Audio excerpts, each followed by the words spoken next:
Hello সবাইকে স্বাগতম। আজকে যে জিনিস নিয়ে ডিসকাস করছি সেটা হচ্ছে ইন্টারফেসের কালার চেঞ্জ এবং অনেকেরই এই প্রবলেমটা হয়।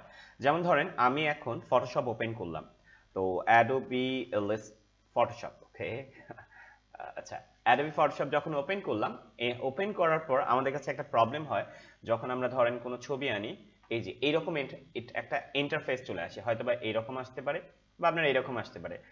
যেটা এটা আসলেও কোনো সমস্যা নেই, কিন্তু সমস্যা হচ্ছে আমরা যখন কোনো ফোল্ডার খুলে নিচ্ছি, ধরেন জুম প্ল্যানিং, এখানে একটা ফোল্ডার খুললাম, খোলার পরও যখন আমরা এইভাবে রাখি, তো আবার যখন আমরা ওপেন করতে যাচ্ছি বা কেটে দিচ্ছি, তখন এই ইন্টারফেসটা আসে, দেখা যায় যে বারবার আমাদের কাছে ইন্টারফেসে একটা ঝামেলা হয়। তো আমি তাদেরকে সাজেশন করব যে এইরকম ইন্টারফেস বা এইরকম লুক যদি আসে, যদি আপনারা এটাকে বন্ধ করতে চান, তাহলে আমি আপনাদের জন্য সাজেশন দিচ্ছি, এডিটে যান, গিয়ে প্রেফারেন্সে যান, জেনারেলে চলে যান, বা এটার একটা সংক্ষিপ্ত রূপ আছে কন্ট্রোল আই। যদি আপনারা এই ভিউটাকে ক্লোজ করতে চান, এই ভিউটা আপনাদের দরকার নেই, তাহলে আপনারা আমি সাজেশন দেব এডিট, প্রেফারেন্স, জেনারেলে গিয়ে আপনি এক কাজ করেন, এখানে দেখেন show start workshop when no document are open, এইটাকে ক্লিকটাকে উঠিয়ে দেন, দিয়ে ওকে ক্লিক করেন। তাহলে দেখবেন যে এর পরের বারে আমি যদি ফটোশপ আবার খুলি, তাহলে আর এই ইন্টারফেসটা আমাদের আসবে না।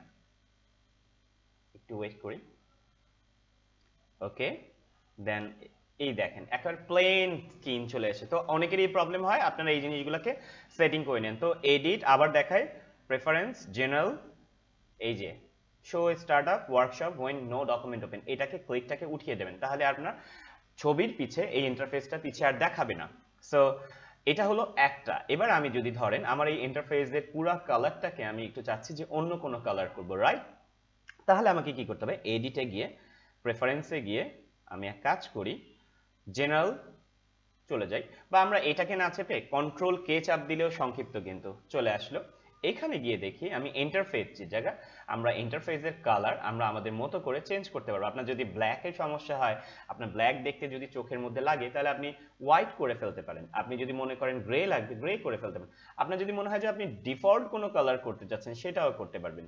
ওকে, সো এটা হচ্ছে আমাদের জন্য দরকার। দেখা যাচ্ছে যে আমাদের অনেকের চোখের মধ্যে একটু প্রবলেম হয়, বেশি কালো বা বেশি লাইট হলে আমাদের জন্য সমস্যা হয়, তারা সেইভাবে করে সেট করে নিতে পারবে। তো আজকে টিউটোরিয়াল এখানেই শেষ, আর নেক্সট ভিডিওটা দেখার অপেক্ষা করেন, আরো অনেক কিছু শিখবো। ধন্যবাদ, সাথেই থাকুন।